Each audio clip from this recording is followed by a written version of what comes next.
Bismillahirrahmanirrahim. Bismillahirrahmanirrahim. Alhamdulillahirabbil wassalatu wassalamu ala asyrofil anbiya'i wal mursalin sayyidina wa maulana Muhammadin wa ala alihi washabbihi ajmain.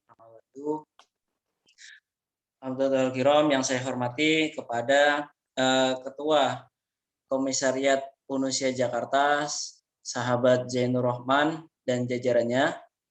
Terus kemudian yang saya hormati Ketua Rayon Pembebasan Hasan Hanafi, sahabat Muammar yang saya hormati. Kemudian ada dari kepengurusan Hamzah yang saya hormati. Di sini ada sahabat Ahmad Zaki yang mewakili, kemudian ada kepengurusan dari Rayon Teknik yang mewakili yang saya hormati.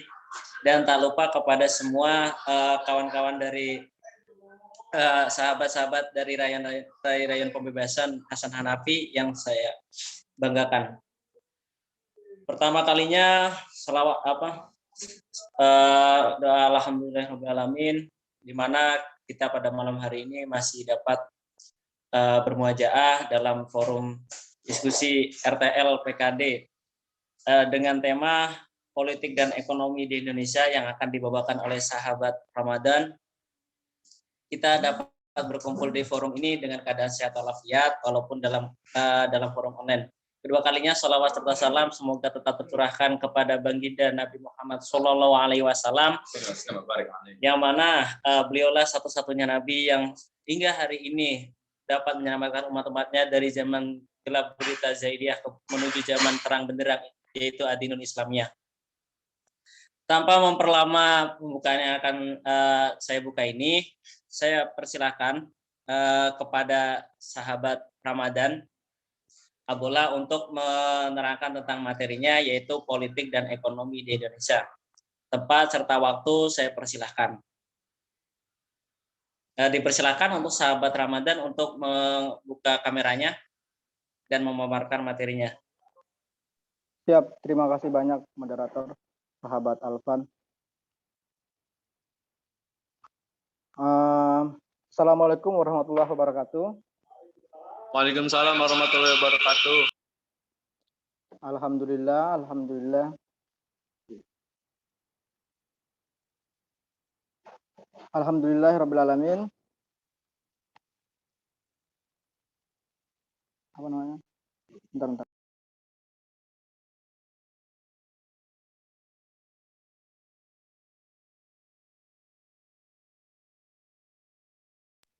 Oke, bentar. Saya ulangi lagi. Assalamualaikum warahmatullahi wabarakatuh. Waalaikumsalam warahmatullahi wabarakatuh. Alhamdulillahillazi 'allamal insana ma lam ya'lam wa 'allama adama asma kullaha summa aradahum 'alal malaika yarfa'illahu allazina amanu minkum wallazina utul ilman darajat. Asyhadu an la ilaha illallah, asyhadu anna Muhammadar Rasulullah. Amma ba'du.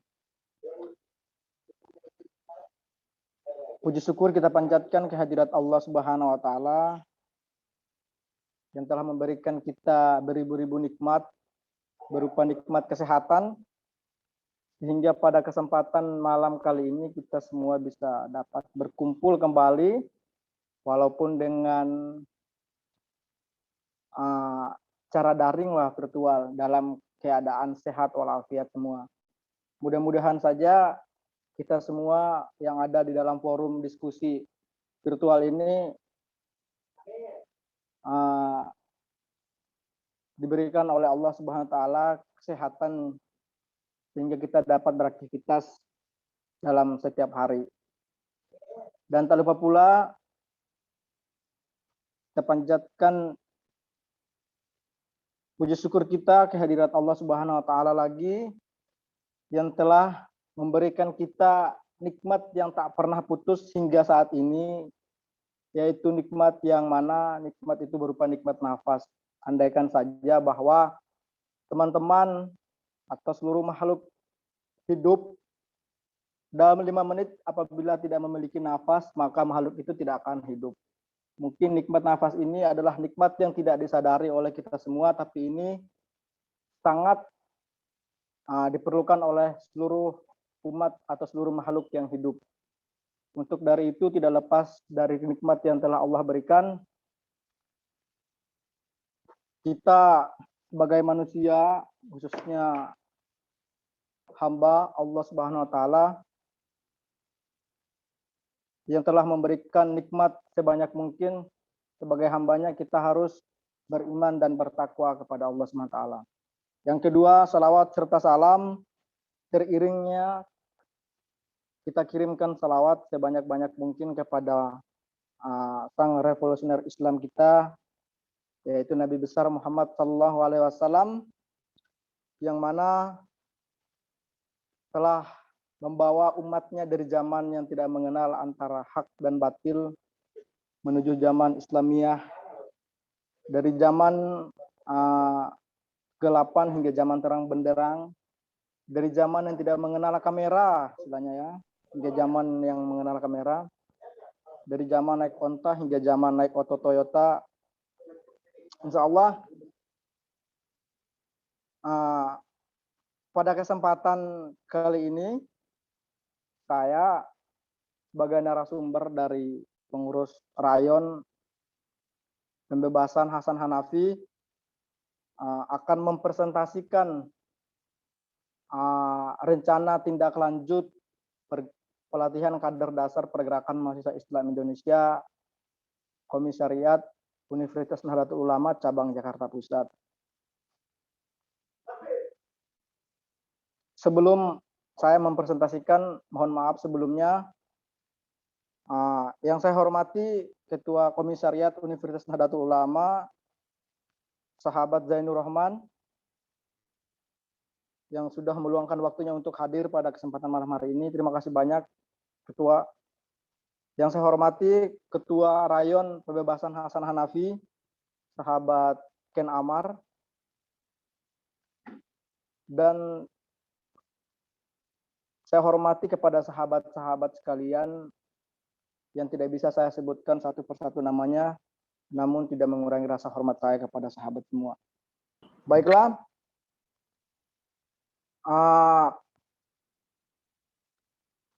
pembahasan pada malam hari ini tentang format politik dan ekonomi di Indonesia. Jadi sahabat-sahabat sekalian, saya ngangkat tema ini karena saya lihat situasi yang ada pada saat ini, yaitu di mana situasi yang kita digembleng dengan virus corona atau wabah ini. Nah, di mana di situ saya mengangkat ada keterkaitan antara ekonomi dan politik di masa pandemi. Nah, kita sebagai mahasiswa sendiri, peran kita sebagai mahasiswa untuk melihat situasi yang sekarang ini seperti apa sih? Soalnya kalau kita melihat sekarang itu kan seperti sekolah-sekolah itu ditutup pagarnya, ya kan, kampus ditutup pintunya, akses untuk pendidikan itu tidak ada. Nah, kita sebagai mahasiswa, sebagai agen of change, harus seperti apa sih? Nah, maka dari itu saya akan mengangkat tema tentang ekonomi dan politik Indonesia.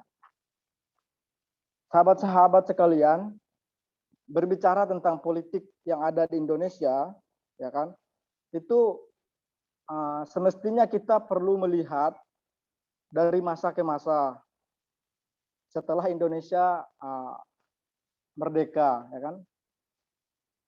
Nah, perlu kita ketahui juga bahwasannya politik dan ekonomi itu diibaratkan sepasang suami istri, atau tidak bisa terlepaslah dari satu kekaitan yang satu lagi antara ekonomi dan politik, ya kan. Nah, yang mana anak-anaknya itu merupakan rakyat itu sendiri, ya kan. Nah, yang saya maksudkan di sini politik dan ekonomi sebagai suami istri, ibaratkan sebagai sepasang suami istri adalah begini.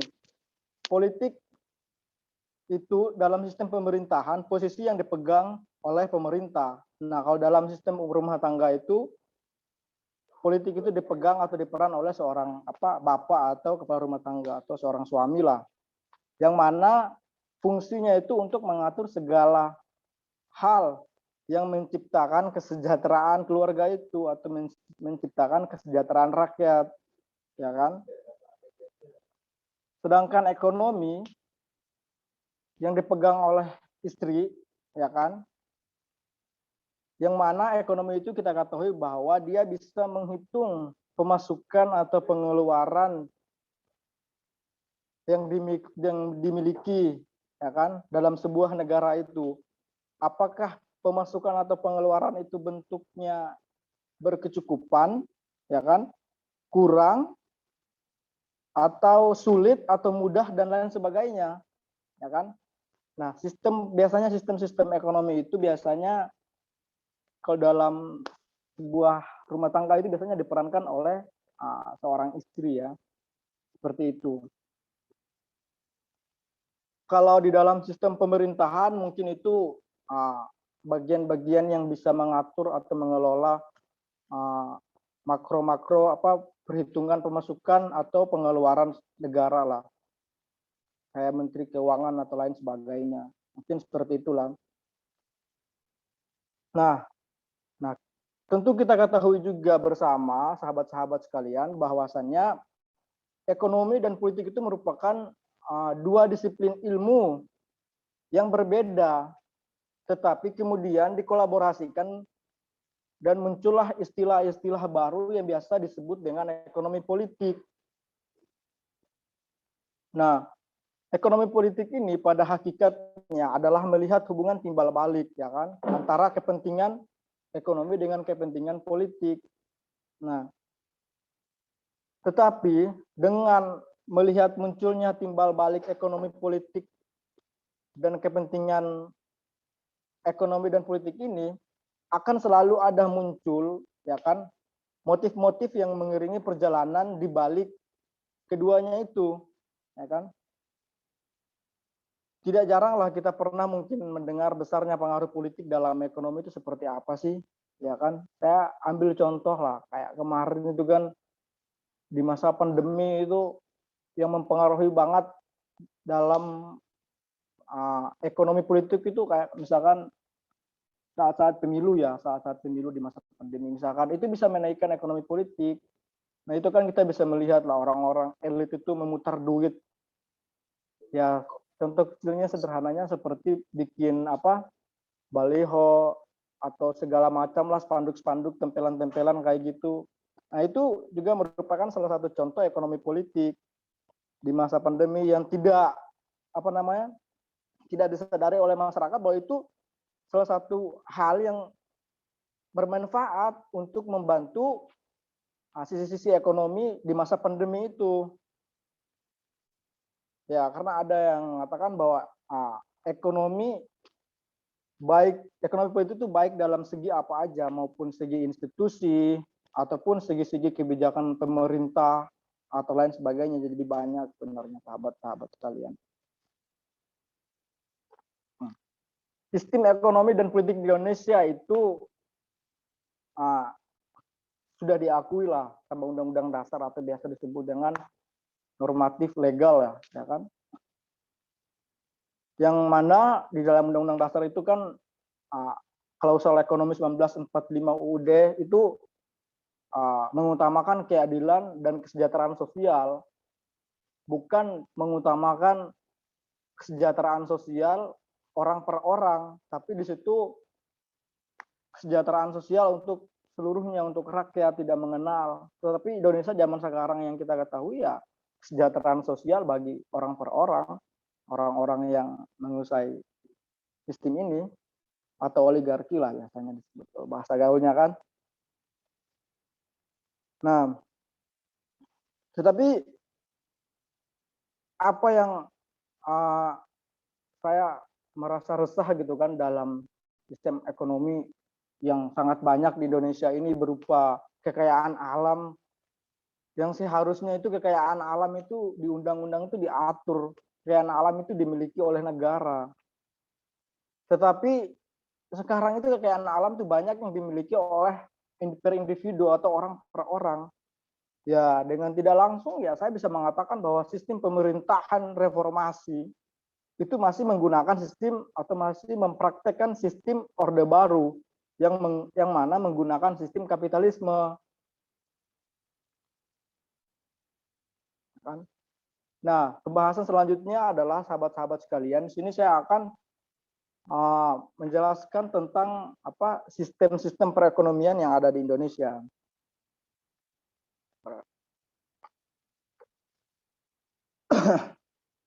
Nah, kalau berbicara tentang sistem ekonomi di Indonesia, jangankan di Indonesia lah, ya kan, walaupun konteks temanya di sini Indonesia, tapi kan ekonomi itu kan bukan berarti bahwa dalam negara itu harus ekonomi. Dalam rumah tangga aja itu harus memiliki ekonomi.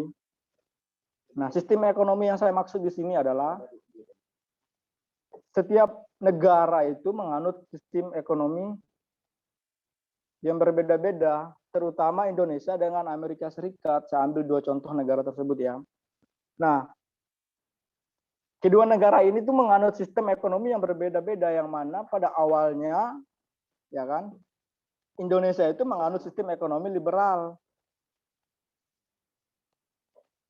yang mana seluruh kegiatan ekonomi itu diserahkan kepada masyarakat, ya kan. Mohon maaf ya, saya ngerokok dulu. Nah, tetapi berjalannya waktu, ya kan, ada sedikit pengaruh-pengaruh dari partai-partai, saya sebut aja lah, ada sedikit pengaruh dari Partai Komunis Indonesia. Jadi pada saat itu berjalannya waktu, ya kan, jadi pada saat itu Indonesia masih menggunakan sistem ekonomi liberal. Nah, yang mana ekonomi liberal itu adalah kegiatan ekonomi yang diserahkan kepada masyarakat sepenuhnya. Nah, tapi akan ada berubah karena berjalannya waktu, ada pengaruh-pengaruh dari Partai Komunis Indonesia yang merubah sistem ekonomi Indonesia yang pada awalnya itu menganut sistem ekonomi liberal menjadi sistem ekonomi sosialis. Nah, pertumbuhan ekonomi dibilang sebagai suatu indikator antara berhasil atau tidaknya suatu pemerintahan atau suatu negara dalam menjalankan atau mengelola dan membangun sebuah negara, ya kan. Meskipun banyak faktor di dalam negeri maupun di tataran global yang menjadikan penentu. Misalkan sekarang ya, saya ambil contoh sedikit ya. Misalkan sekarang itu Amerika lah yang mempunyai peran penting di setiap negara. Dia yang kasih jaminan hutang dan segala macam. Nah, itu salah satu faktor juga sebenarnya sahabat-sahabat sekalian. Nah, ada juga yang mengatakan bahwa pertumbuhan ekonomi adalah suatu kenaikan atau kemampuan jangka panjang yang dibuat oleh sebuah negara untuk menyediakan berbagai barang ekonomi kepada rakyatnya atau kepada penduduknya. Sahabat-sahabat kalian, saya lanjut. Nah, kemampuan tersebut akan tumbuh seiring dengan adanya perkembangan atau kemajuan teknologi dan juga penyesuaian kelembagaan serta ideologi. Jadi,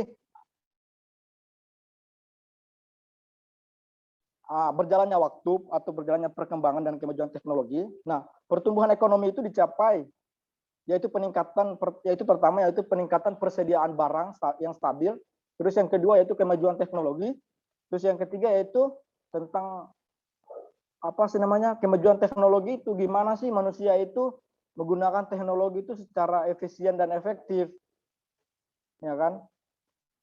Nah, sedikit saya memutar balik sejarah tentang ekonomi ya, sahabat-sahabat sekalian, ini masih tentang ekonomi. Nah, pada masa Orde Baru, ya kan, pada masa Orde Baru yang dipimpin oleh Presiden Soeharto, nah, sistem ekonomi yang dianut oleh bangsa Indonesia itu diubah kembali menjadi sistem demokrasi ekonomi. Namun, sistem ekonomi ini hanya bertahan hingga masa reformasi. Jadi dari 1965 ke 1998 itu Orde Baru itu menggunakan sistem ekonomi demokrasi.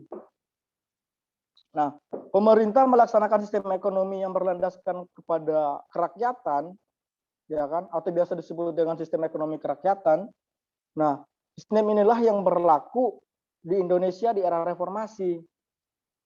di zamannya Pak B.J. Habibie. Nah, terus pada era reformasi yang menganut sistem ekonomi kerakyatan, nah pada saat itu kan pada masa-masa Orde Baru, akhir-akhir Orde Baru itu kan Indonesia mengalami krisis ya kan? Nah, negara kita tuh sedang mengalami krisis yang melanda berbagai aspek atau sektor lah, ya kan? Mulai dari kehidupan ekonomi, terus kehidupan politik, hukum dan kepercayaan itu pada masa Orde Baru itu benar-benar krisis, ya kan? Karena pada masa Orde Baru itu Indonesia itu mengalami krisis yang cukup parah. Akhirnya muncullah gerakan-gerakan mahasiswa dan masyarakat lainnya yang meminta untuk menurunkan Presiden Soeharto, atau kita kenal dengan tragedi 98 lah. Nah, setelah itu Soeharto itu mundur dari jabatan presiden dan diserahkan kepada wakilnya, yaitu Bapak Haji B.J. Habibie. Nah, hal tersebut itu dilakukan berdasarkan pasal 8 Undang-Undang 1945. Nah, setelah turunnya Soeharto dan presiden itu diserahkan kepada wakilnya, setelah naiknya B.J. Habibie sebagai presiden, kondisi politik dan ekonomi di Indonesia itu agak sedikit mengalami perubahan, yang mana pada saat itu sistem atau ini yang diterapkan oleh pemerintah Orde Baru itu menerapkan sistem demokrasi. Pada era reformasi itu menggunakan proses atau penerapan demokrasi. Nah, pada saat itu Indonesia udah mulai baik, mulai dari sektor ekonomi, politik, hukum, dan lain sebagainya. Nah, kehidupan politik dan ekonomi di era reformasi, itu Presiden ketiga Republik Indonesia, dia hanya menjabat sebentar lah, kalau nggak salah, mungkin dia menjabat itu 1 tahun lebih lah, 1 tahun 5 bulan kalau nggak salah ya. Ya, 1 tahun 5 bulan itu Bapak B.J. Habibie itu menjabat sebagai presiden. Terus ada pertanyaan, kok sebentar banget ya Bapak Presiden B.J. Habibie menjabat sebagai presiden. Nah, soalnya Bapak Presiden B.J. Habibie yang kita kenal dengan kejeniusannya dalam salah satu ahli dari B.J. Habibie itu membuat pesawat. Nah, pada saat itu ia dianggap sebagai perpanjang tangan dari rezim dari runtuhnya rezim Orde Baru.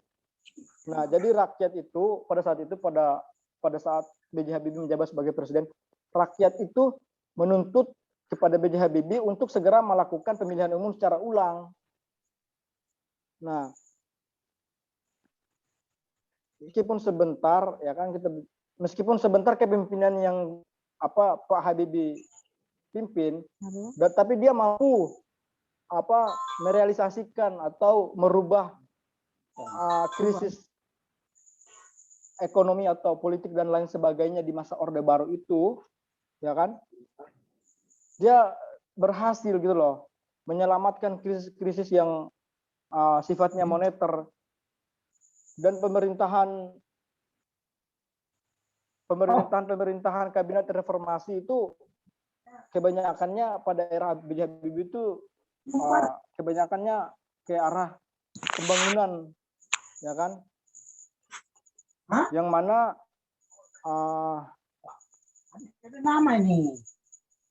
menelurkan ke beberapa kebijakan di bidang politik dan ekonomi. Ini langsung sekalian dengan DA ini. Dan saya sekarang posisi di terus selanjutnya sahabat-sahabat sekalian, tentang sistem yang saya maksud tadi tentang sistem ekonomi demokrasi. Sistem ekonomi demokrasi yang dapat didefinisikan sebagai sebuah sistem perekonomian nasional yang merupakan perwujudan dari falsafah Pancasila dan Undang-Undang yang berasas kekeluargaan dan bergotong royong dari rakyat. Oleh rakyat dan untuk rakyat. Ya di dalam Pancasila itu mungkin dijelaskan lah dalam sila pertama sampai sila kelima itu kan merupakan apa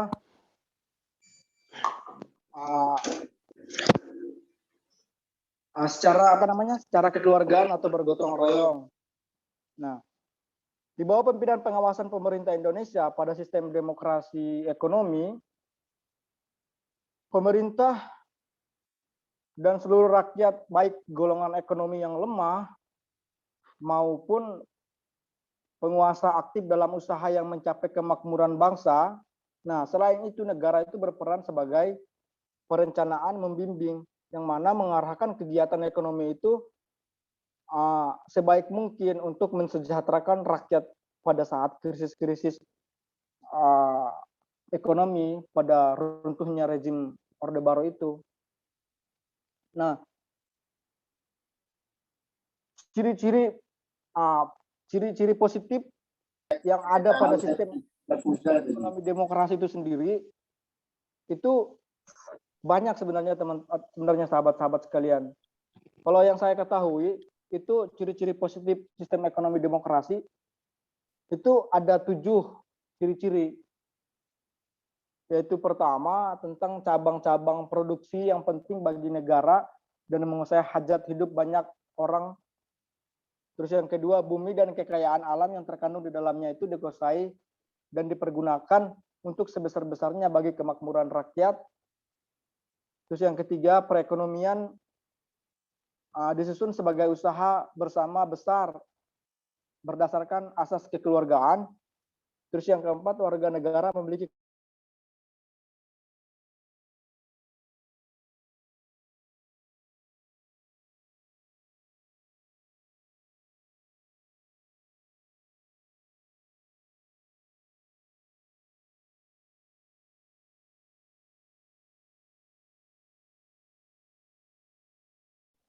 dan tidak bisa dibatasi oleh negara. Terus yang ketujuh itu fakir, miskin, dan anak-anak terlantar itu dipelihara oleh negara. Tetapi hari ini kan kita melihat sendirilah fakir miskin atau anak-anak gelandangan, pengemis yang di jalan itu kan tidak diurus oleh negara.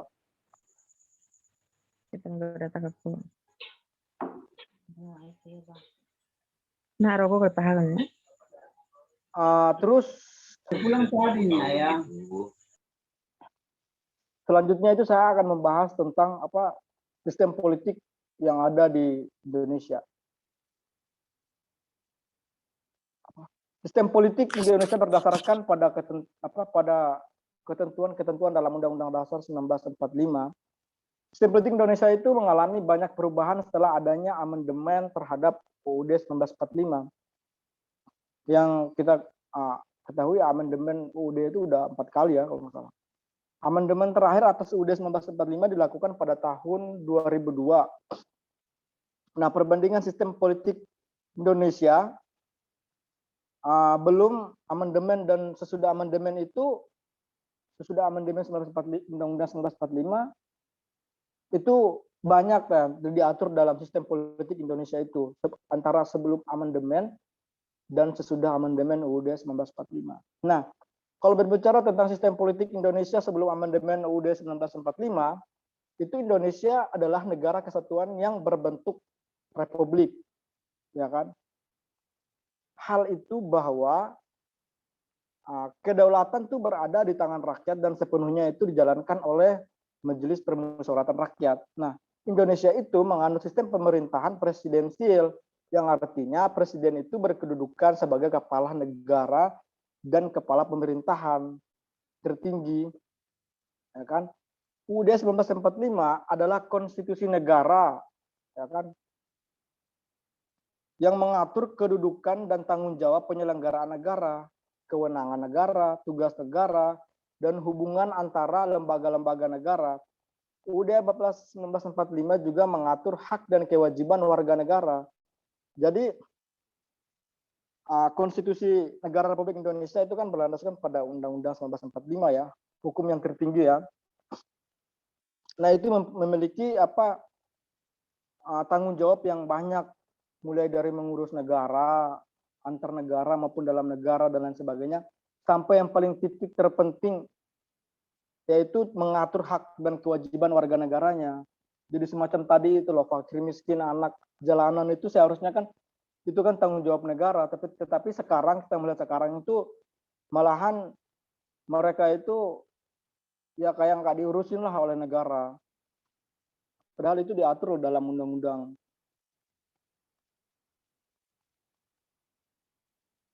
Nah, yang berikutnya yaitu sistem politik Indonesia setelah amandemen 1945. Nah, pokok-pokok sistem politik di Indonesia setelah amandemen 1945 itu kalau nggak salah ada apa namanya? Ada 5 lah kalau nggak salah itu. Nah, yang pertama yaitu bentuk negara adalah kesatuan, sedangkan bentuk pemerintahan adalah republik. Ya, bentuk negara adalah kesatuan dan bentuk pemerintah adalah republik. Karena adanya sebuah negara itu kan pertama memiliki wilayah yang teritorial, terus yang kedua adanya pengakuan dari negara lain, dan ketiga itu rakyat atau masyarakat lah. Nah, negara kesatuan Republik Indonesia terbagi dalam 34 daerah atau provinsi dengan menggunakan sistem atau prinsip desentralisasi yang luas dan bertanggung jawab. Dengan demikian terdapat pemerintah pusat dan pemerintah daerah, misalkan dari provinsi turun ke kabupaten atau kota, dari kabupaten kota turun ke kecamatan, dari kecamatan turun ke lurah atau desa, dan sampai ke bawahnya, ke RT dan RW sebagainya. Terus yang kedua adalah kekuasaan eksekutif berada di tangan presiden. Ya, jelas itu udah jelas. Karena eksekutif itu kan presiden, bahwa presiden adalah kepala negara sekaligus kepala pemerintah. Presiden beserta wakilnya itu dipilih dalam satu paket secara langsung oleh rakyat yang kita tahu dengan pemilihan umum. Dan presiden itu tidak bertanggung jawab pada parlemen dan tidak dapat membubarkan parlemen. Dan masa jabatan presiden itu yang diatur dalam undang-undang itu adalah 5 tahun, dan setelah dapat dipilih kembali 1 kali lagi masa jabatan bisa. Tapi kan kemarin ada isu-isu tentang Jokowi 3 periode atau lain sebagainya kan. Terus yang ketiga adalah tidak ada lembaga tertinggi dan lembaga tinggi negara, yang ada lembaga-lembaga negara seperti MPR, DPR, DPD, BPK, terus Presiden, MK, MA, dan lain sebagainya lah. Nah, teman-teman sekalian, atau sahabat-sahabat sekalian, mungkin tadi itu sedikit penjelasan tentang tentang sistem politik dan ekonomi yang ada di Indonesia. Tadi itu berbicara tentang sistem ya, sahabat-sahabat sekalian.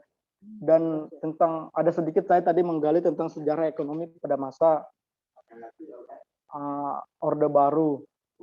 Nah, tetapi pokok pembahasan saya yang sebenarnya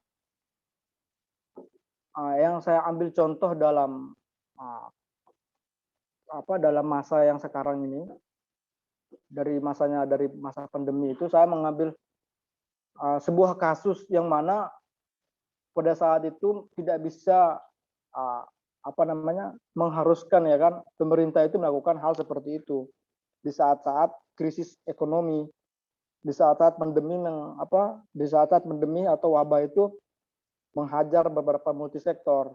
Nah, di sini saya mengambil kasus, yaitu misalkan kasus-kasus yang kita ketahui kemarin, yaitu kasus-kasus Omnibus Law lah, sahabat-sahabat sekalian.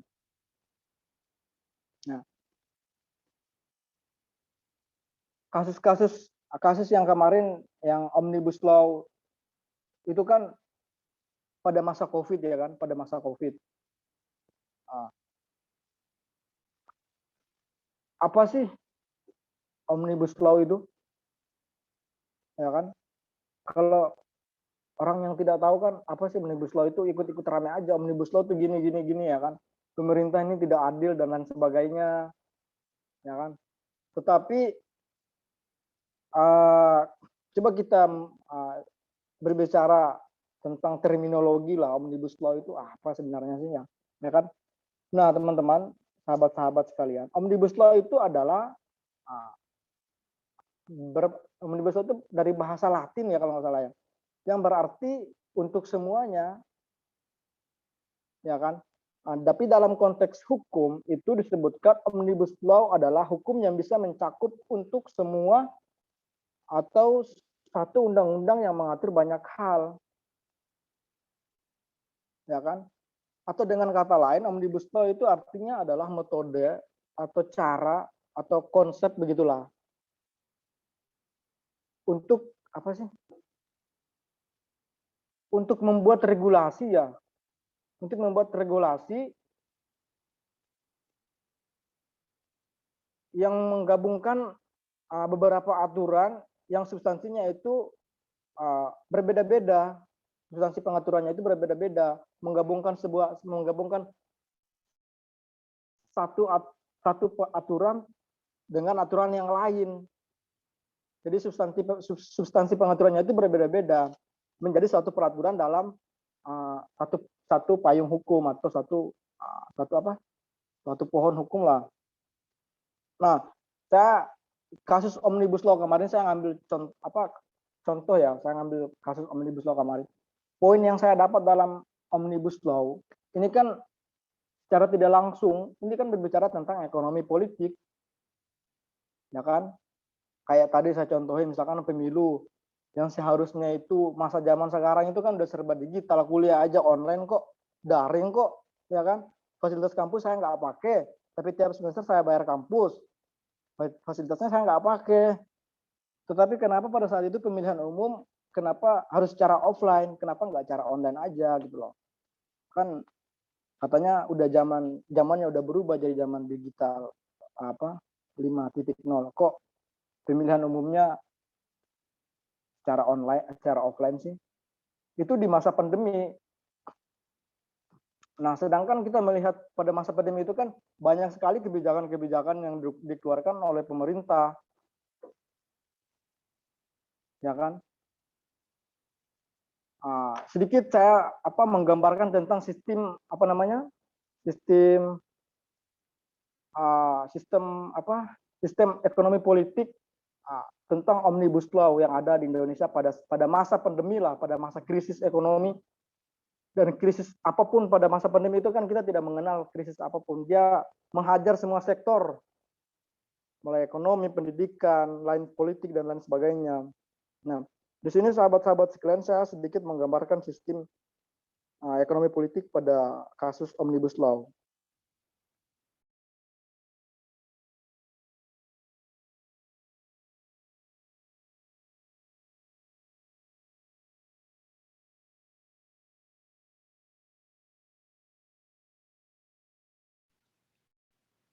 Sahabat-sahabat sekalian, saya sedikit menggambar tentang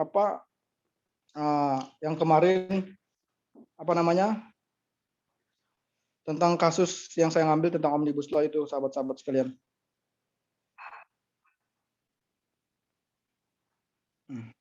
Coba rekam.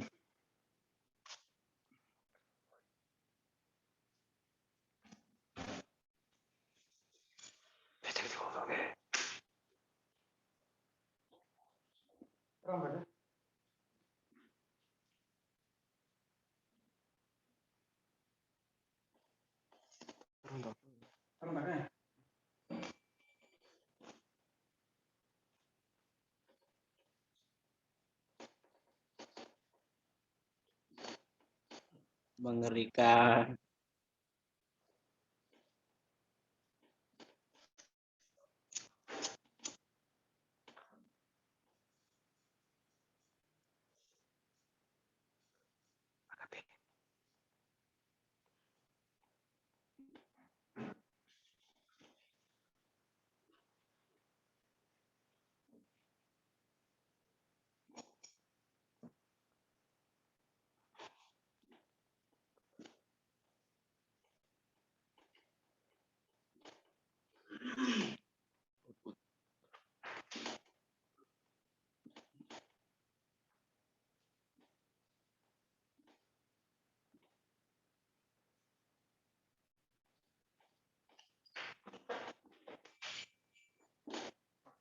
Ini apa sih?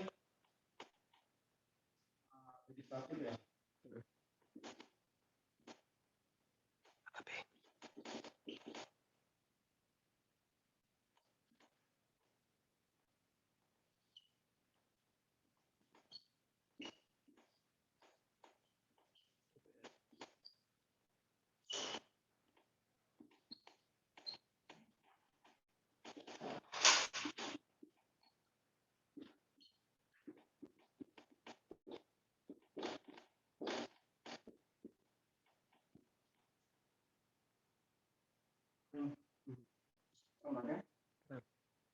Terangkan udah alam mereka. Sahabat-sahabat sekalian, ya kan? Nah, saya mengambil kasus kemarin tentang Omnibus Law, ya kan? Nah, Omnibus Law itu kan ada 2 poin yang saya tahu tentang Omnibus Law, yaitu mengesahkan rancangan undang-undang cipta kerja dan penolakan aksi buruh. Itu adalah poin yang saya dapat dalam kasus ini Omnibus Law. Nah, apakah pengesahan rencana undang-undang cipta kerja ini yang diajukan dari pemerintahan dari lembaga legislatif diajukan kepada presiden, ya kan? Dari diajukan kepada presiden. Nah, dari presiden ini dia mengeluarkan kebijakan tentang RUU Cipta Kerja. Jadi dari lembaga legislatif dan lembaga eksekutif itu bekerja sama untuk merancang sebuah undang-undang. Nah, pada saat itu undang-undang itu di kebijakan yang dikeluarkan oleh presiden itu tentang Omnibus Law, undang-undang cipta kerja atau dari pemerintah lah. Nah, itu menjadi banyak tuntutan dari rakyat, bukan dukungan. Jadi tuntutan dari rakyat. Nah, yang dukung itu kan cuma orang-orang yang memiliki perusahaan atau lain sebagainya. Nah, karena rakyat itu merasa rugi bahwa di dalam RUU Cipta Kerja itu kan masa kerja yang seharusnya seminggu itu liburnya 2 kali, bisa jadi seminggu itu liburnya sekali. Atau pemotongannya UMK dan lain perubahannya pemotongan UMK dan lain sebagainya. Nah, dari sini kan rakyat tidak sepakat dengan kebijakan yang dikeluarkan oleh lembaga eksekutif dengan legislatif. Nah, jika terjadi tuntutan oleh rakyat, banyak tuntutan yang dialami oleh rakyat, maka akan terjadi konflik, sahabat-sahabat sekalian. Nah, konflik itu ya apa yang kemarin itu gelar aksi demo besar-besaran buruh terhadap pemerintah karena mereka tidak sepakat dengan kebijakan yang dikeluarkan oleh pemerintah tersebut.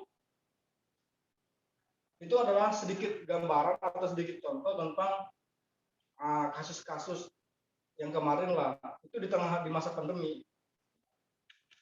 Itu kan kasus yang kemarin Omnibus Law itu kan kalau orang awam misalkan itu kan bisa menganalisa bahwa itu untuk kepentingan orang-orang penting, kepentingan orang-orang oligarki dan lain sebagainya lah, orang-orang yang memiliki perusahaan.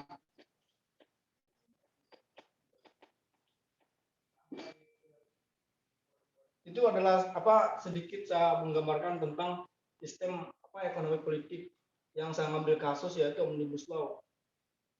Tentang rancangan undang-undang cipta kerja yang disahkan oleh pemerintah.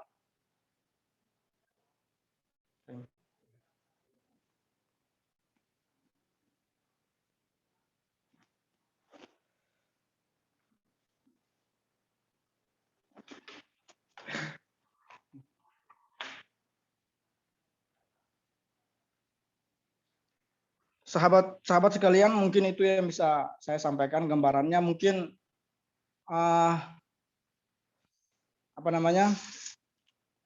mungkin ada sahabat-sahabat yang punya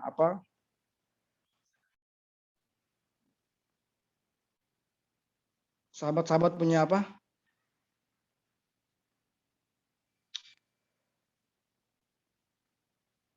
punya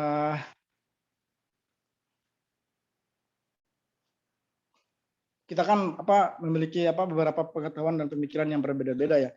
Apabila penjelasan tadi kalau ada kejanggalan dalam benak-benak sahabat, mungkin itu sedikit penjelasan dari saya tentang sistem ekonomi politik. Nah, kalau kita berbicara sistem ekonomi politik di masa pandemi itu kan terlalu banyak lah kita rasakan sekarang lah. Ya kan, banyak yang di PHK dan lain sebagainya. Jadi mungkin ini kita semua sebagai sahabat, sebagai anak, sebagai kader PMI bisalah bertukar pendapat dengan ekonomi yang krisis di masa pandemi COVID-19 saat ini. Mungkin itu saja yang bisa saya sampaikan kepada sahabat-sahabat sekalian. Untuk lebih lanjutnya saya kembalikan kepada moderator sahabat Alvan untuk membuka sesi tanya jawab. Mungkin nanti sesi tanya jawabnya mungkin ada yang bisa saya jawab, atau mungkin dari sini, dari forum ini, sahabat-sahabat lain yang punya pemikiran atau pemahaman yang lebih dari saya bisa membantu saya untuk menjawab pertanyaan dari sahabat-sahabat lain. Jadi dari sini kita saling menukar pendapat lah, isi pemahaman kita yang berbeda-beda, ya kan. Mungkin begitu. Saya kembalikan kepada moderator sahabat Alvan.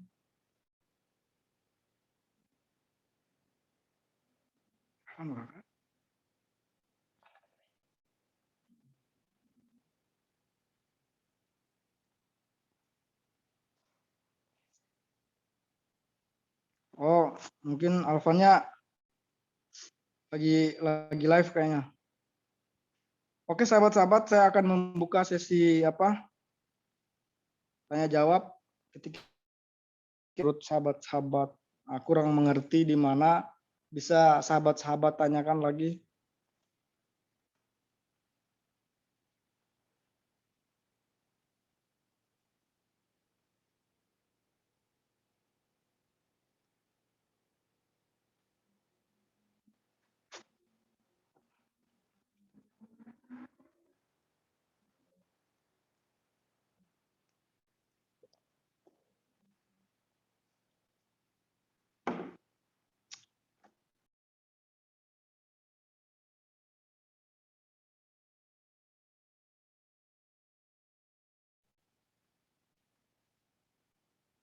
Apa ya chatnya?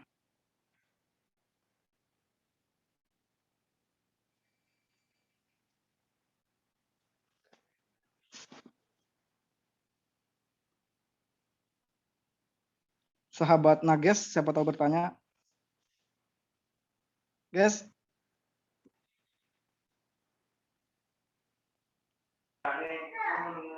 Ini udah sesi tanya jawab ya?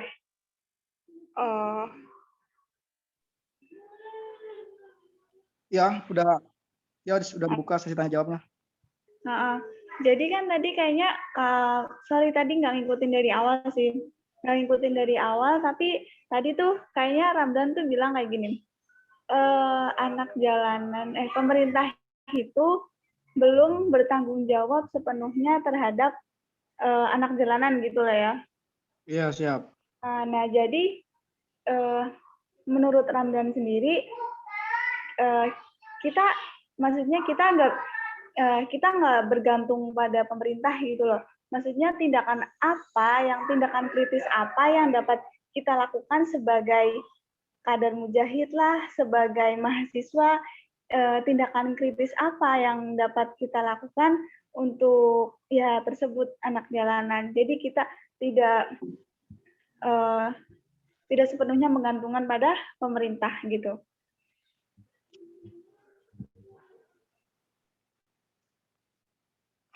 Itu ini ya apa namanya? Ciri-ciri positif dalam sistem ekonomi demokrasi itu tadi saya jelasin itu. Yang poin nomor ketujuhnya itu. Yang mana itu kan di poin nomor 7 itu kan yang tadi sahabati rahmatul bertanya itu kan tentang fakir miskin dan anak-anak terlantar itu kan seharusnya dipelihara oleh negara. Jadi arti dalam dipelihara ini kan Ya. apa namanya? Sorry, anak kecil tadi. Dipelihara. Jadi itu adalah sebuah tanggung jawab negara. Tetapi ya saya sepakat dengan sahabat kita tersebut. Ya kita sebagai sebagai salah satu organisasi yang terbesar di Indonesia atau PMI lah, kan ya. Kita sebagai anak PMI, sebagai kader, ya kita harus menyebur diri dalam permasalahan-permasalahan yang tidak bisa ditangani oleh pemerintah tersebut, oleh negara tersebut. Karena ini kan sudah diatur dalam sistem, ya kan. Nah, mungkin tadi sahabat yang maksud itu mungkin mencari jalan keluar bahwa kita bisa kok sebagai kader Mujahid PMI ini bisa memprioritaskan lah ibaratkan kan, membuat salah satu tempat atau apa gitu kan untuk orang-orang yang fakir miskin atau anak-anak jalanan yang terlantar di pinggir jalan itu kan banyak sekali. Itu kan mereka tidak punya pendidikan dan lain sebagainya, ya kan, makan minum juga ya seadanya saja. Mungkin di situ peran kita sebagai mahasiswa dan sebagai kader Mujahid bisa menyebur diri untuk menangani kasus-kasus tersebut yang tidak bisa pemerintah jalankan, gitu loh. Tetapi kan kita juga harus melihat populasi atau volume, ya kan, dari fakir miskin dan anak terlantar ini. Apakah PMI sendiri sanggup tidak, ya kan? Atau bisa nggak PMI itu bisa kerjasama dengan pemerintah, ya kan, untuk menyelamatkan, ya kan, ibarat kata lah menyelamatkan orang-orang yang terlantar ini. Itu loh maksudnya. Yang maksud poin dari nomor 7 itu seperti itu, sahabat. Kalau bila ada kejanggalan ya bisa di ini lagi. Oke, siap. Thanks, Ramdan. Oke.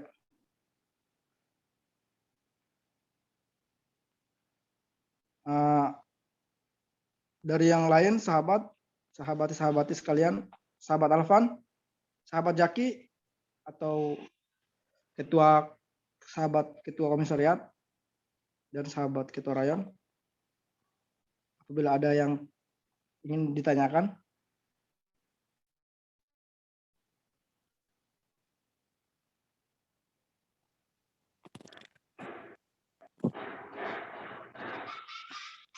Halo?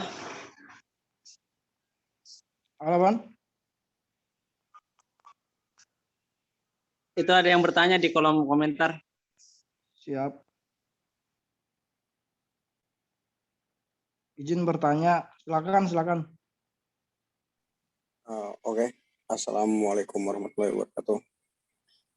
Waalaikumsalam. Waalaikumsalam warahmatullahi wabarakatuh.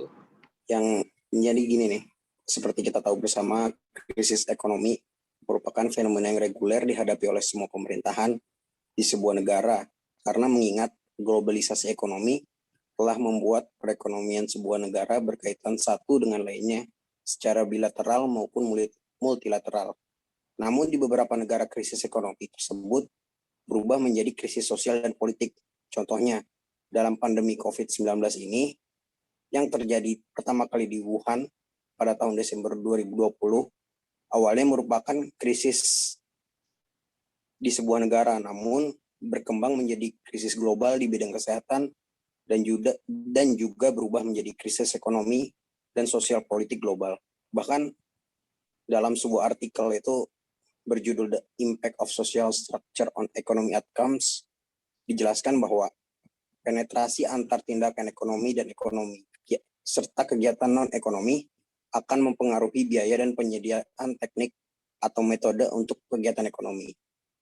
Nah, pertanyaan di situ kan saya melihat bahwa belum ada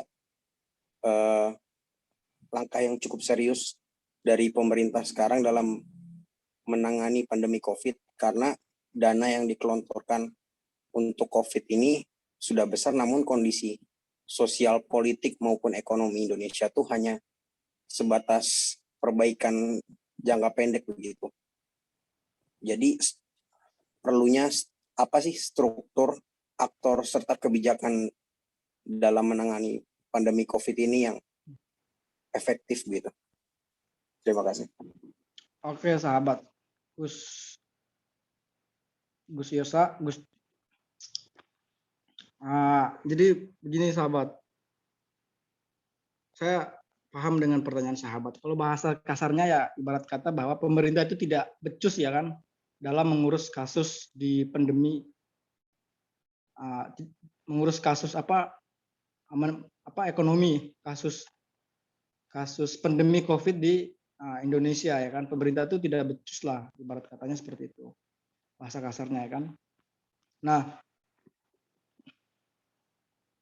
dari sisi lain ya kan, pemerintah ini kan sudah mengeluarkan beberapa banyak kebijakan ya kan. Pertama, dari masa pertamanya COVID ya kan, itu banyak karyawan yang di PHK ya kan. Secara tidak langsung itu kan dia pemerintah sendiri itu menurunkan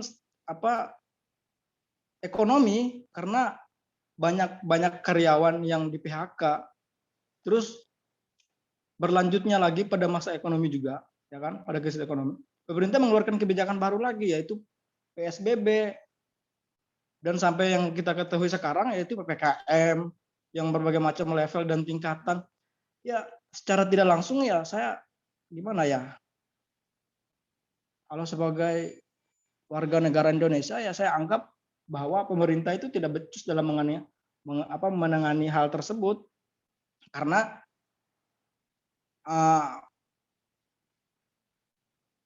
pemberlakuan berskala besar dan PPKM, pembatasan kegiatan masyarakat dan lain sebagainya, itu kan ibaratkan bahwa pemerintah itu membatasi gitu loh, membatasi masyarakat itu mencari ekonomi, dalam arti bahwa untuk menghidupkan atau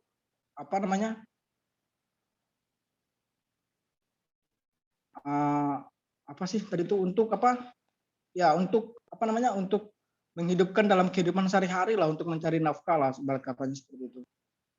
Tapi kan kita melihat sekarang ini kan kasihan lah, banyak, jangankan dari sisi ekonomi lah, saya aja mahasiswa saya merasa bodoh kok.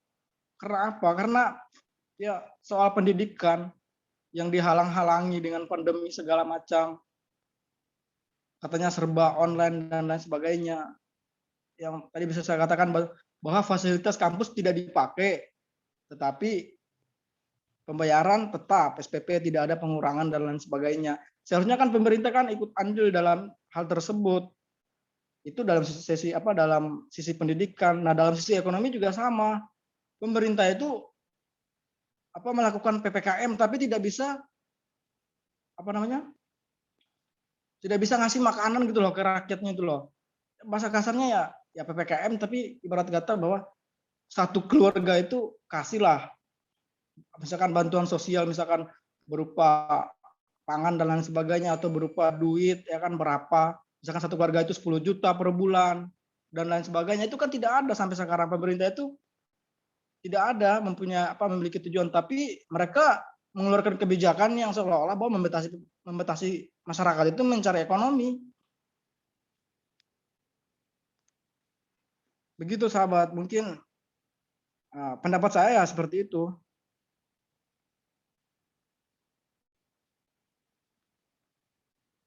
Ya, kita juga tidak bisa sepenuhnya menyalahkan pemerintah sih, karena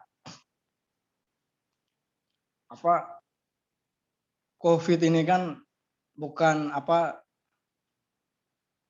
pemerintah dalam sistem pemerintah.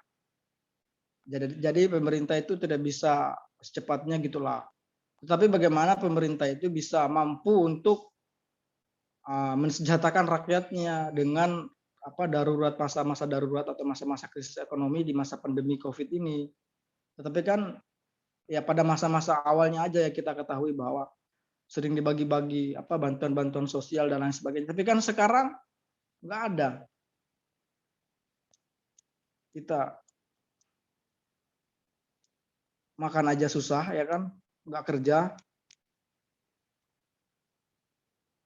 Mungkin begitu sahabat, apabila kalau ada kejanggalan bisa ditanyakan lagi sahabat atau mungkin berbeda pendapat dengan saya.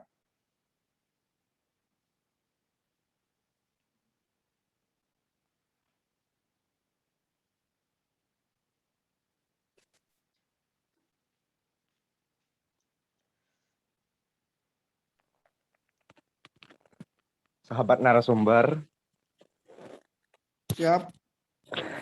boleh izin berdialog secara interaktif karena Siap, silakan. Kalau ada memang ada pendapat yang mau disampaikan atau silakan sahabat. sebelumnya saya berterima kasih telah diperkenankan untuk ikut bergabung di diskusi RTL ya ini. Siap. Melihat dari tema diskusi yang sahabat narasumber, sahabat Ramadan bawakan secara persentasenya itu cukup lumayan.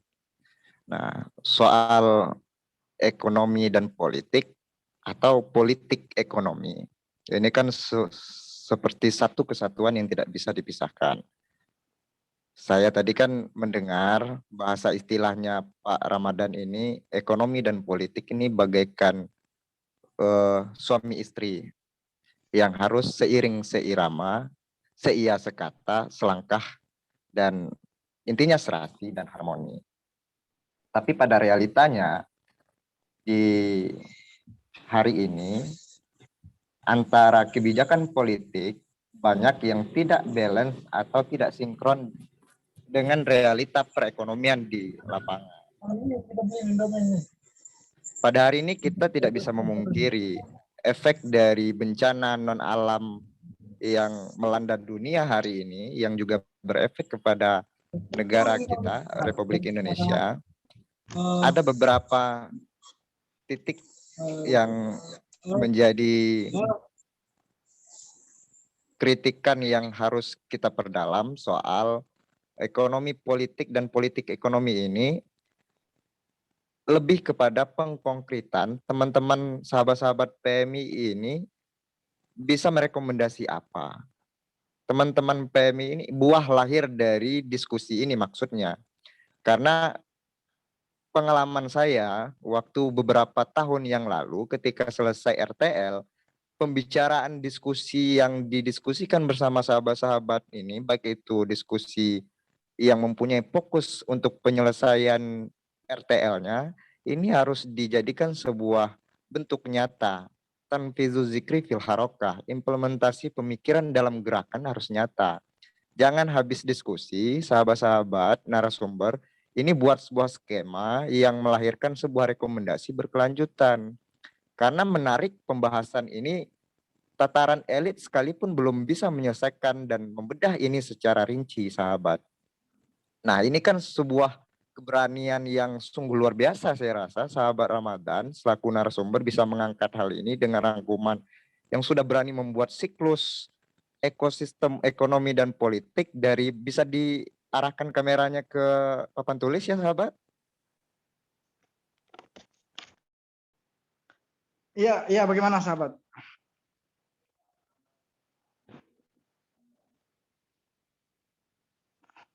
Udah nih sahabat, bagaimana?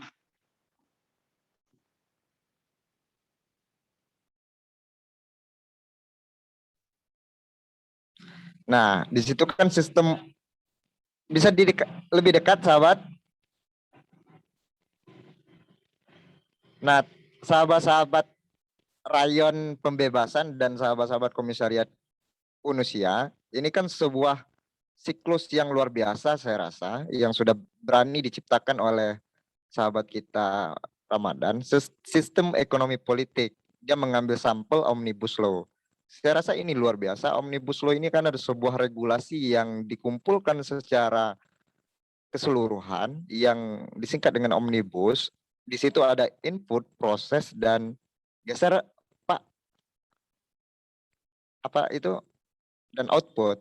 Nah, persoalan di sini siklus ini kan menjadi sebuah dasar untuk melancarkan semua aturan-aturan.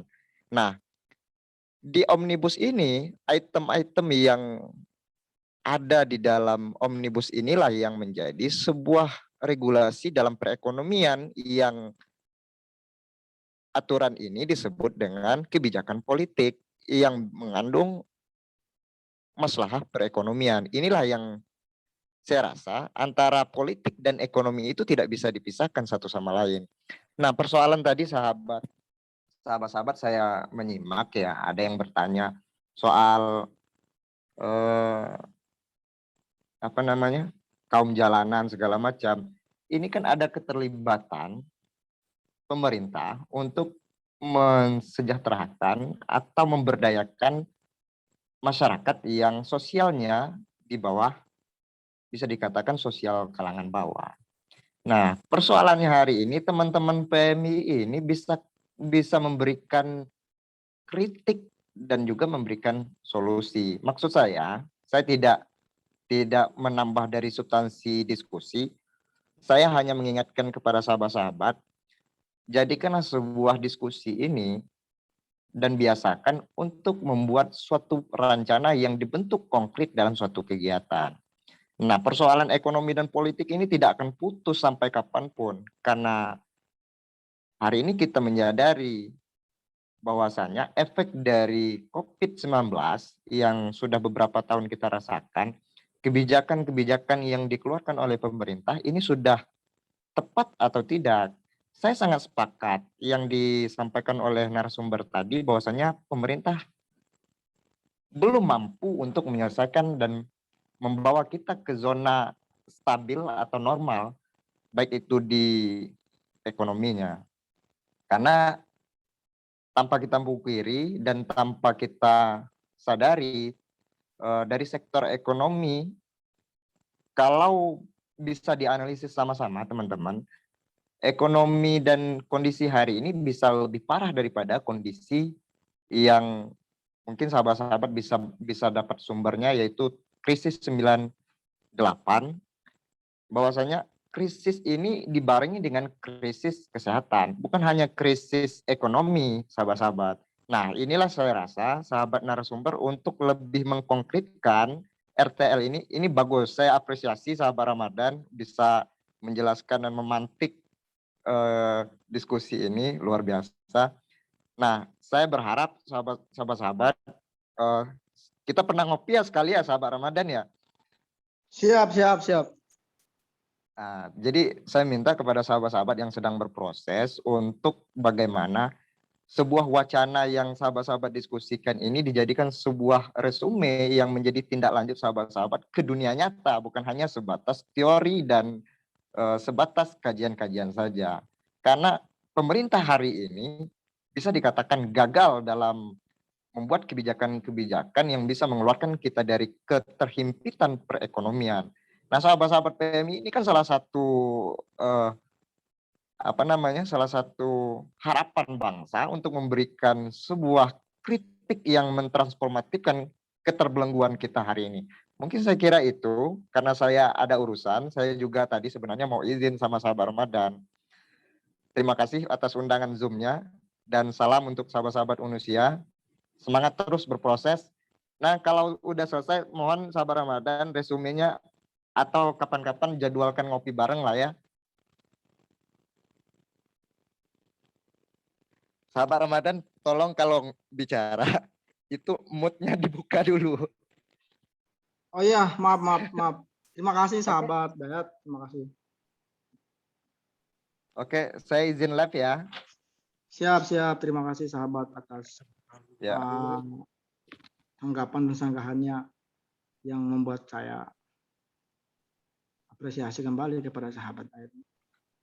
Ya, wallahul muwaffiq ila aqwamit thoriq, sahabat. Izin, permisi, mohon maaf Ya. bila banyak salah.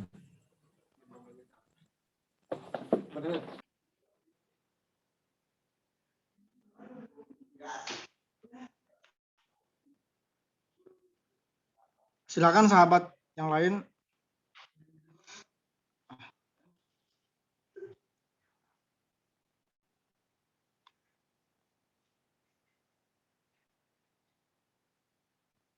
Ente.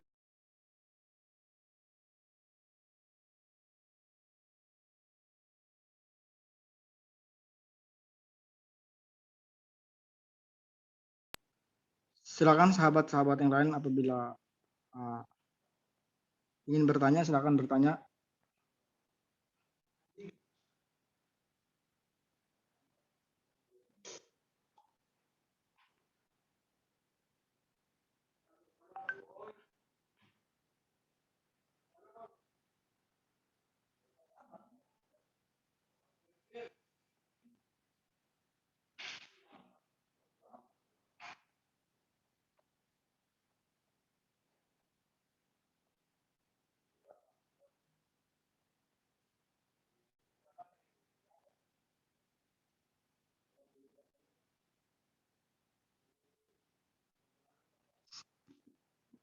Oke, sahabat-sahabat sekalian, apabila tidak ada pertanyaan, maka pada kesempatan yang sekarang ini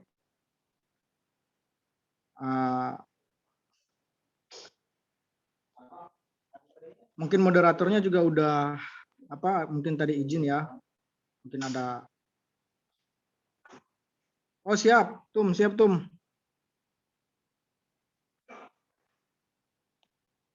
Apa pertanyaannya?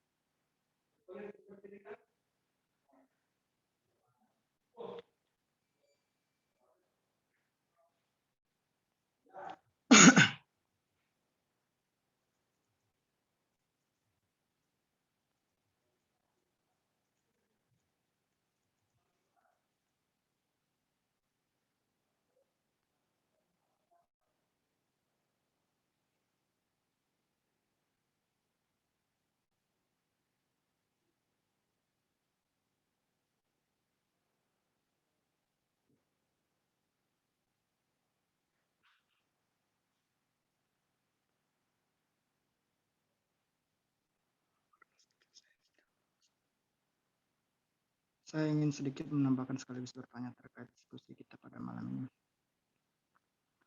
Dan Ekopol. Apa lagi? Oke. Ini pertanyaannya Tum Amar ya. Saya bacakan ya sahabat-sahabat. Saya sedikit menambahkan sekaligus bertanya terkait diskusi kita pada malam ini. Pertama, berbicara tentang ekonomi politik atau Ekopol, udah jadi barang tentu ngebahas tentang teori-teori kesejahteraan. Nah, apakah dengan skema yang hari ini direalisasikan di Indonesia, sudahkah menyinggung ke arah sana? Terus yang kedua, pendefinisian yang tadi disampaikan oleh sahabat Ramdan, ada yang kurang mengenai definisi ekonomi maupun politik, di mana seharusnya menjelaskan ekonomi dari zaman klasik sampai neoklasik dan penjabaran dari beberapa filsuf kayak semisal dalam Smith maupun Karl Marx tentang definisi ekonomi tadi. Terus bagaimana relasi ekonomi politik dengan konsep demokrasi di Indonesia hari ini. Terima kasih dan terus semangat ya sahabat-sahabat.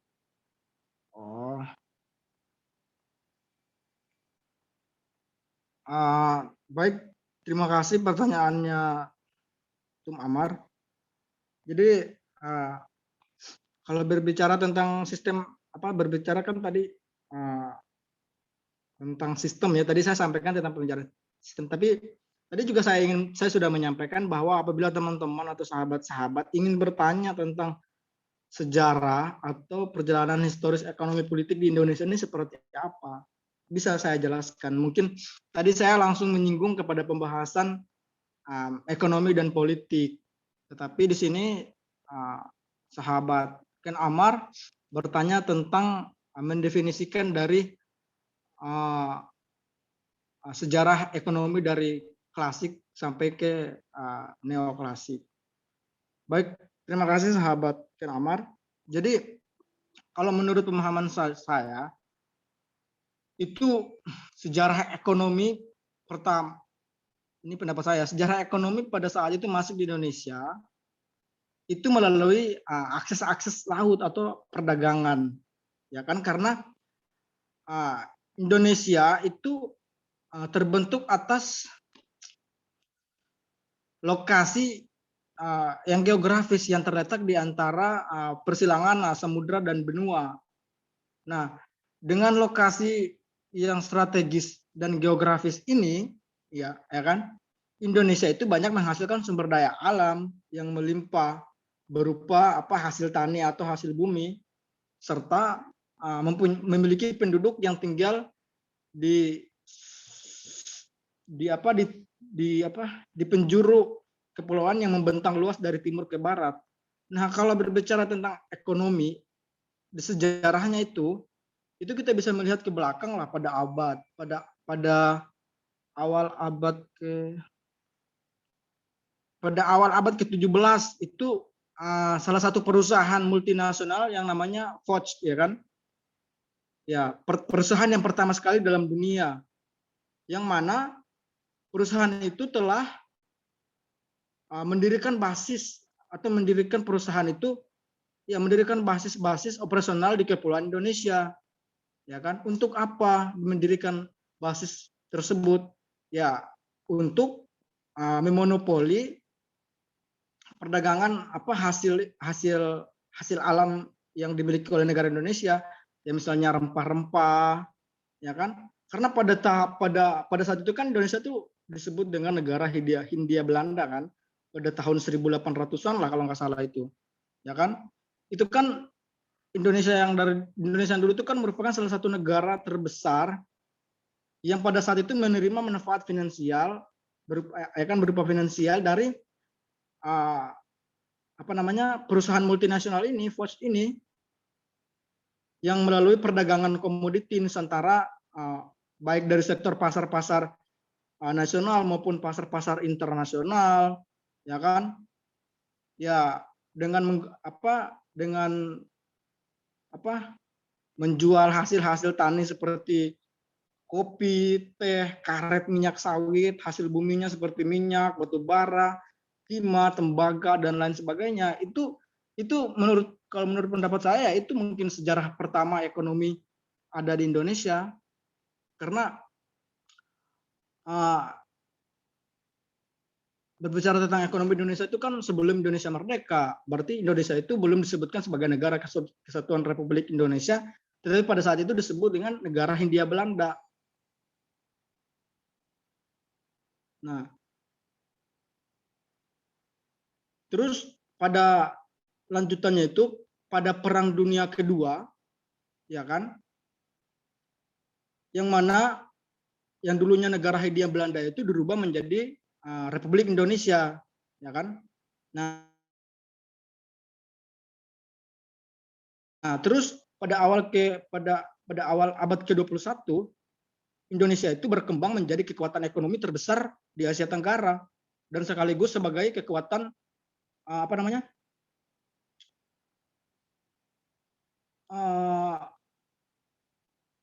dan sebagai kekuatan ekonomi negara berkembang dan mengantarkan Indonesia itu menjadi negara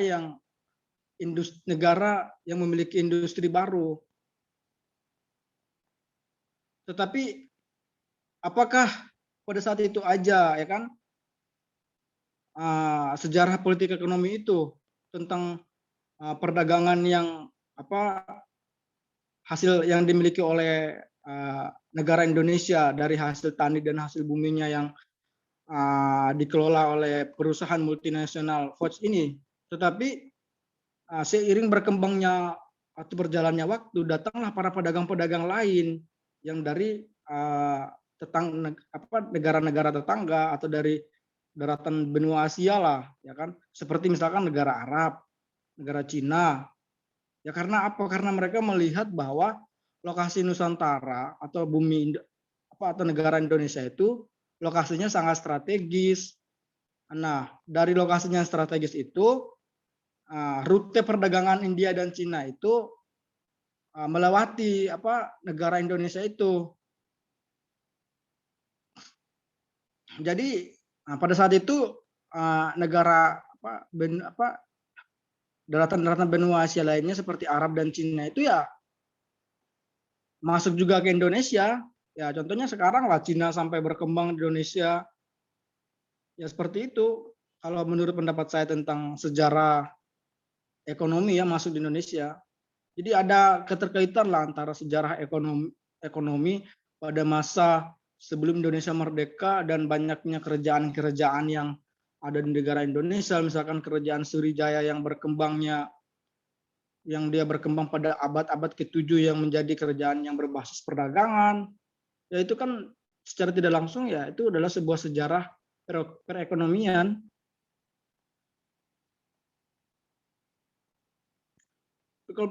Terus berbicara tentang sejarah politik, ya kalau saya sih menurut saya sejarah politik di Indonesia itu ya mungkin kita lihat pada saat Indonesia merdeka,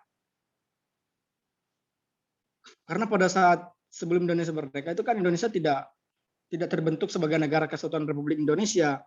Indonesia kan ada yang memiliki kerajaan, ada yang memiliki wilayah-wilayah tertentu dan lain sebagainya. Ya kan? Nah, pemerintah Indonesia saat itu kan belum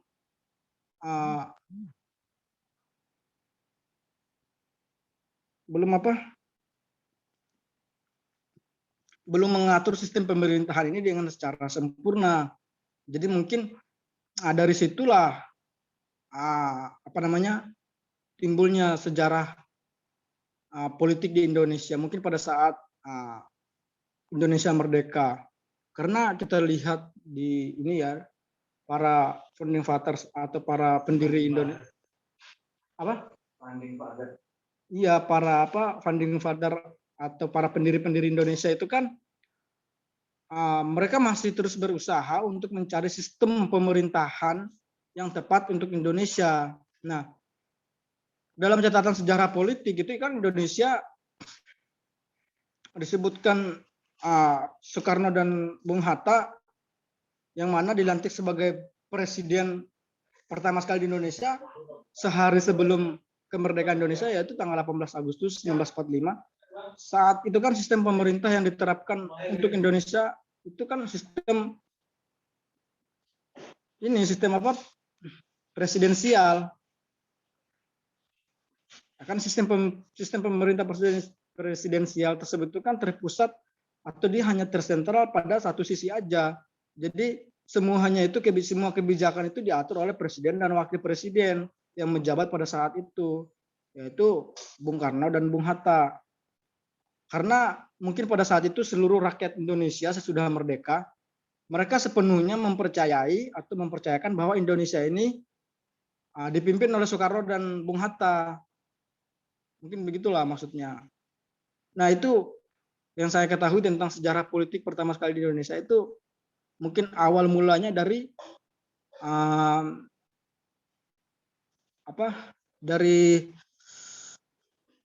pertama Indonesia merdeka, dari sesudah Indonesia merdeka.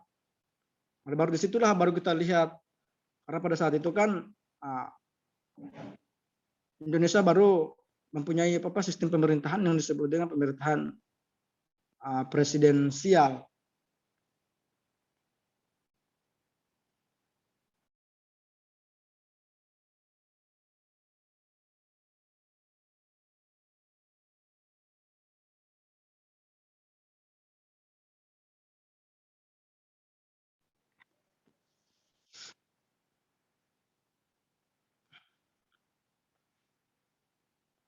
Mungkin begitu sahabat Tum Amar. Apabila ada yang kurang dari penjelasan saya bisa ditambahkan lagi Tum, biar saya bisa menambah wawasan saya. Kita saling bertukar pendapat aja Tum. Itu menurut pandangan saya lah dari sejarah mulai dari sektor ekonomi maupun sektor politik. Ya pada awalnya kalau dari sektor ekonomi itu kan Indonesia ini kan ekonominya dulunya kan tentang perdagangan lah dari negara-negara jajahan, negara-negara yang menjajah Indonesia. Kalau politik ini kan sesudah Indonesia merdeka baru pemerintah mengeluarkan sistem pemerintahan presidensial. Nah, baru dari situlah adanya politik di Indonesia. Tapi mungkin ada yang berpendapat lain daripada saya, bisa disampaikan aja sahabat. Kita bertukar pendapat aja lah.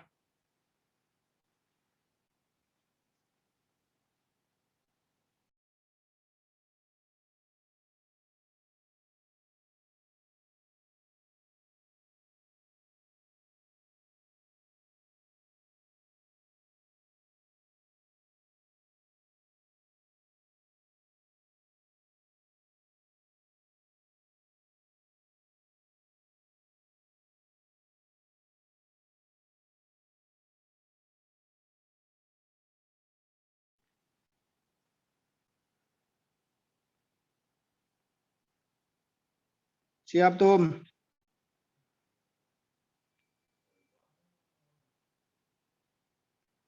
Kalau tidak ada pertanyaan, saya kembalikan kepada moderator, sahabat Alvan.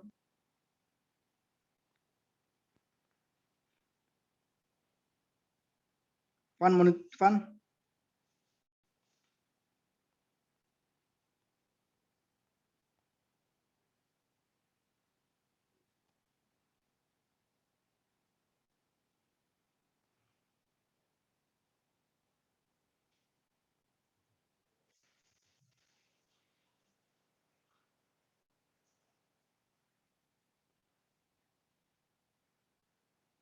Van monitor, Van.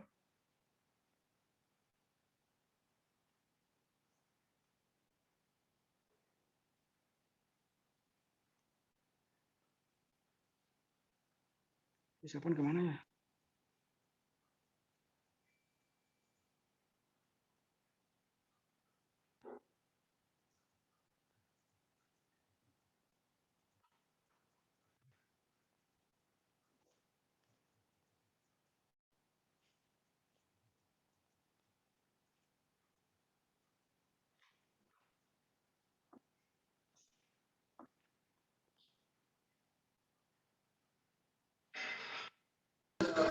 Apakah sudah bisa saya tutup? Sudah bisa, Bang. Saya kembalikan kepada moderator, Bang. Oke.